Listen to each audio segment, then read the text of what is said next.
नमस्कार प्रेक्षकांनो, हळद रुसली कुंकू हसलं या मालिकेच्या येणाऱ्या भागामध्ये जबरदस्त असा ट्विस्ट येणार आहे. तर प्रेक्षकांनो, येणाऱ्या भागामध्ये इथे आता पूजा कृष्णाला अनपढ म्हणालेली असते. तिला काही लिहिता वाचता येत नाही, म्हणून ती तिला म्हणते की ह्या अनपढ मुलीसाठी तू माझ्या थोबाडीत मारलीस.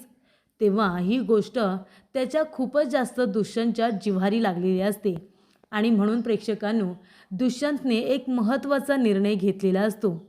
पूजा आणि बाळजाच्या नाकावरती टिचून त्याने कृष्णाला 10वीच्या परीक्षेला बसवलेलं असतं आणि तो स्वतः 10वीच्या परीक्षेमध्ये तिचं ॲडमिशन करून तिला परीक्षा द्यायला लावतो. आणि त्याचबरोबर प्रेक्षकांनो, येणाऱ्या भागामध्ये इथे आता कृष्णा ही त्याची स्टुडंट झालेली असते आणि दुष्यंत तिचा टीचर. तर प्रेक्षकांनो, येणाऱ्या भागामध्ये कशा पद्धतीने या गोष्टी पुढे घडत जातात आपण सविस्तरपणे बघूया. प्रेक्षकांनो, आपण बघितलं, कृष्णा शिकलेली नाही आहे. ती कधीही शाळेत गेलेली नाही आहे. तिच्या वडिलांनी तिचं नाव शाळेमध्ये टाकलेलं असतं आणि काही दिवसानंतरच त्यांनी आत्महत्या केलेली असते. मग तिथे सावित्रीने पुढे तिला अजिबातच शिकू दिलेलं नसतं आणि त्यानंतर पूजा तर चांगलं शिक्षण घेते, पुण्याला नोकरीला जाते. भक्तीचं लग्न होतं, तिचा नवरा तिला नीट सांभाळत नाही आणि कृष्णा शेतामध्ये राबतच राहते. शिक्षणाचा आणि तिचा दूरपर्यंत काही संबंध येत नाही. त्यामुळे तिला अक्षरांची ओळख नाही आहे. कामामध्ये ती हुशार आहे, पण तिला पैसे मोजता येत नाही आणि तिला लिहिता वाचता येत नाही आणि या गोष्टीची जाणीव तिलासुद्धा सातत्याने होतच असते. तेव्हा प्रेक्षकांनो, जेव्हा पूजा म्हणते की ही एक अनपढ मुलगी आहे, गावढळ कुठली, आणि तेव्हा तिला लिहिता वाचता येत नाही, ही मुलगी तुला शोभून तरी दिसते का? मी शिकली सवरलेली मुलगी आहे, अरे मी तुझ्याबरोबर नोकरी करत होते, मी तुला शोभून दिसेन, असा प्रश्न जेव्हा पूजा करते ना, तेव्हा कृष्णाला वाईट वाटलेलं असतं.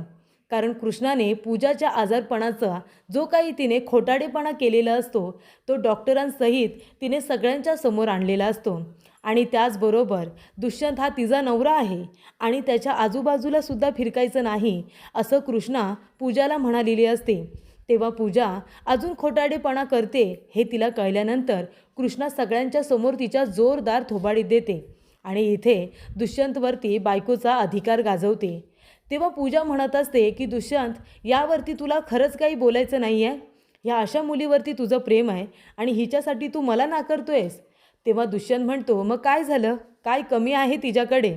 तेव्हा पूजा म्हणत असते, अरे काय आहे तिच्याकडे? जरा बघ तिच्याकडे आणि माझ्याकडे बघ. तो तुझा चॉईस आहे.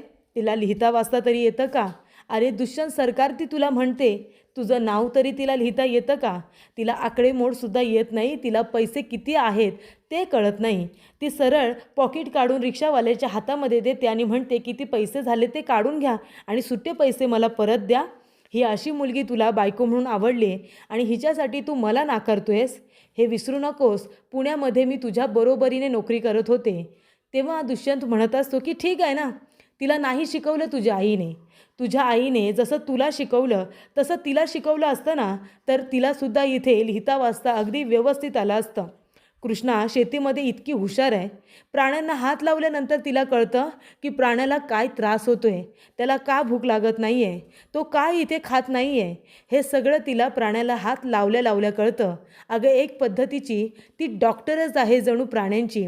वनस्पतींबद्दल तिला माहिती आहे, शेतीबद्दल तिला माहिती आहे, शेतीमध्ये कशा पद्धतीने ती केली जाते, नांगर कशा पद्धतीने धरला जातो, हे सगळं तिला माहिती आहे.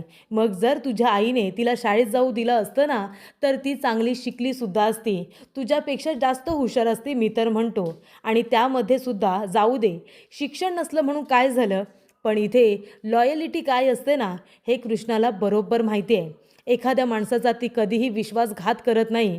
एखाद्या माणसाचा ती स्वतःच्या स्वार्थासाठी कधीही फायदा करून घेत नाही. खोटं ते खोटं आणि खरं ते खरं, अशी माझी कृष्णा आहे. मग तिचा हा गुण तुझ्यामध्ये आहे का? तुला शेती करता येते? तुला येतं का शेतीची कामं? प्राण्यांना बघून तुला कळतं त्यांना काय झालंय काय नाही?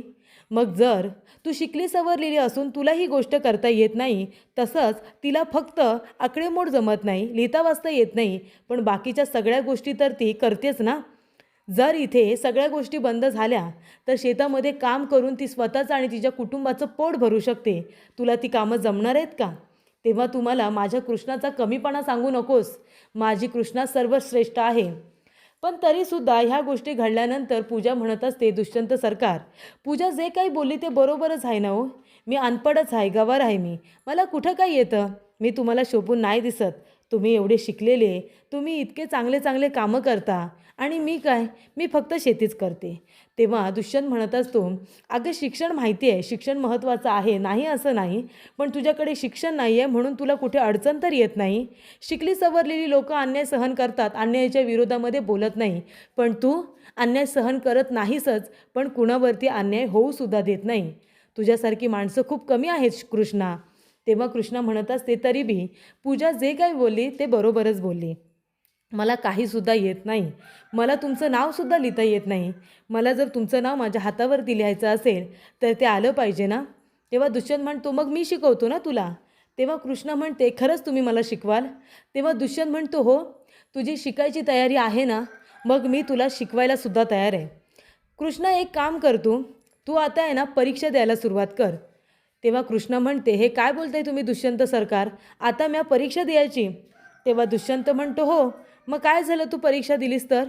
तेव्हा कृष्ण म्हणते, नाही नाही, मला नाही जमणार. तेव्हा इथे दुष्यंत म्हणतो, तुला नक्की जमणार. आणि तेव्हा इथे दुष्यंत म्हणतो, मी तुला शिकवायला तयार आहे, मी तुझा शिक्षक व्हायला तयार आहे, तुला फक्त इथे परीक्षा द्यायच्या आहेत. तेव्हा दुष्यंत म्हणतो, तुझी तयारी असेल तर बाकीच्या गोष्टी कशा करायच्या हे मला बरोबर माहिती आहे, तुझा अभ्यास कसा घ्यायचा हे मला बरोबर कळतं.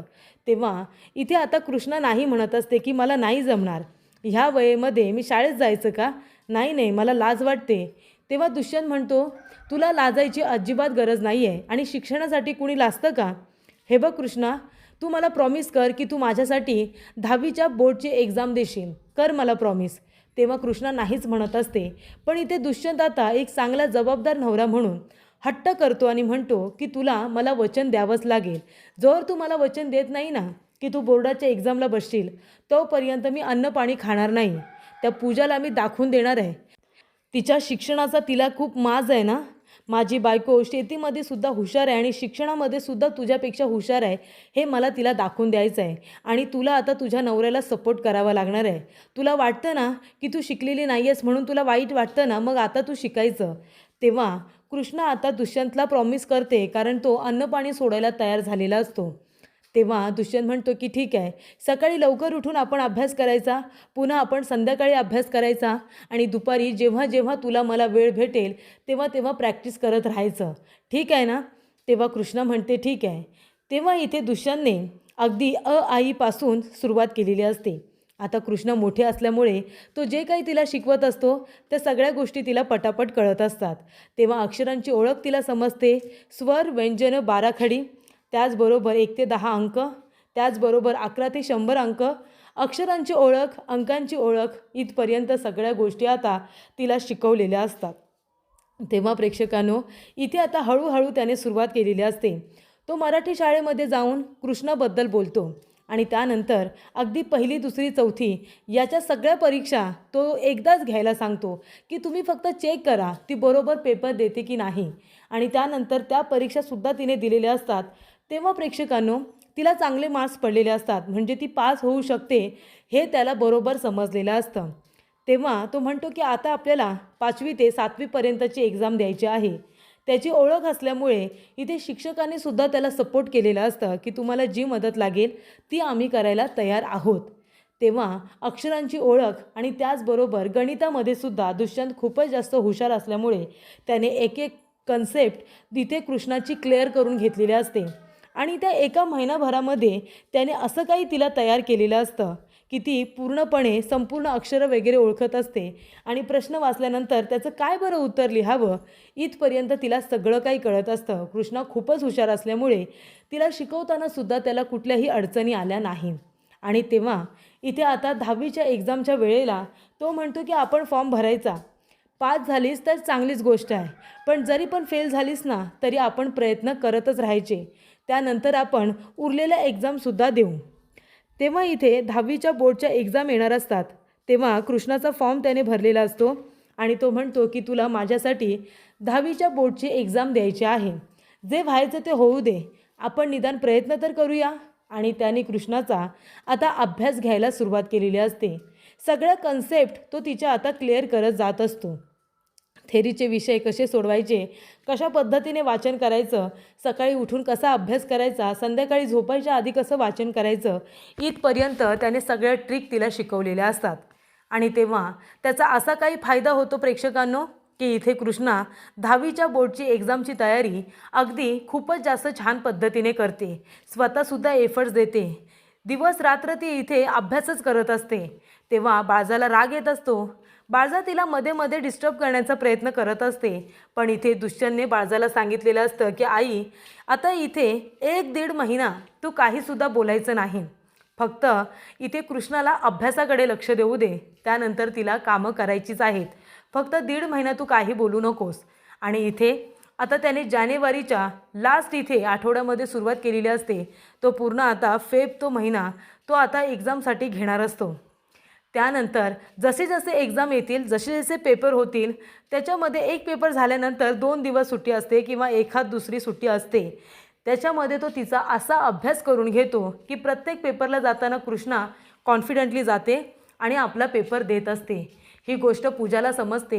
पूजाला वाटतं की कृष्णा तर फेलच होणार आहे, पण तसं नाही होत. जेव्हा एक्झाम येते आणि जेव्हापासून ती सुरू झालेली असते तेव्हापासून दुष्यंतने तिला शिकवण्याचा विडाच उचललेला असतो. तिला काही अडचणी असू दे, तो त्या क्लिअर करत जात असतो. आणि तेव्हा इथे आता एक्झाम तर दिलेली असते आणि एक्झामचा रिझल्ट लागणार असतो. तेव्हा प्रेक्षकांनो, इथे आता 10वीच्या बोर्डच्या एक्झामच्या वेळी दुष्यंतच्या सांगण्यावरून तिने ही एक्झाम दिलेली असते आणि लवकरच तिचा एक्झामचा रिझल्टसुद्धा येणार असतो. आणि दुसरं तिसरं काय होणार आहे, ती पासच होणार असते, हे मात्र नक्की आहे. पण इथे दुष्यंतने आपल्या बायकोला शिकवण्याची सुरुवात केलेली असते. तिला अक्षरांची ओळख नसते. परीक्षा हा फक्त एक बहाणा असतो तिला शिकवण्याचा. तिला गणितांची आकडेमोड समजते, पैशांची ओळख होते, त्याचबरोबर हा कुठला रंग आहे, तो लिहिताना कसा लिहिला जातो, सगळ्या गोष्टी तिला अगदी व्यवस्थितरित्या कळतात. अक्षरांची ओळख असल्यामुळे तिला वाचन समजतं. पुढे जाऊन जर तिला कुणी फसवण्याचा प्रयत्न केला तर ती फसणार नाही, हे दुष्यंतला सहजरित्या तिला समजून सांगायचं असतं. आणि म्हणूनच त्याने फक्त मुद्दामूनच तिला परीक्षेला बसायला सांगितलेलं असतं. पण त्याला या गोष्टी सगळ्या तिला जाणून बुजून शिकवायच्या असतात. रिझल्ट तर आता 1 महिन्यानंतर येईल तेव्हा येईल, पण इथे कृष्णा मात्र एक आता हुशार मुलगी झालेली असते आणि तेच दुष्यंतला हवं असतं. तेव्हा तिला लिहिता वाचता येतं. दुष्यंतचं नाव ती छान पद्धतीने लिहिते. स्वतःचं नाव ती, आपल्या वडिलांचं नाव ती लिहिते. तेव्हा तिला सगळ्यात जास्त आनंद झालेला असतो. तर इथे पूजाच्या एका अनपढ शब्दामुळे दुष्यंतने उचललेलं हे पाऊल आता कृष्णाला एका वेगळ्या वळणावरती घेऊन जाणार, हे मात्र नक्की.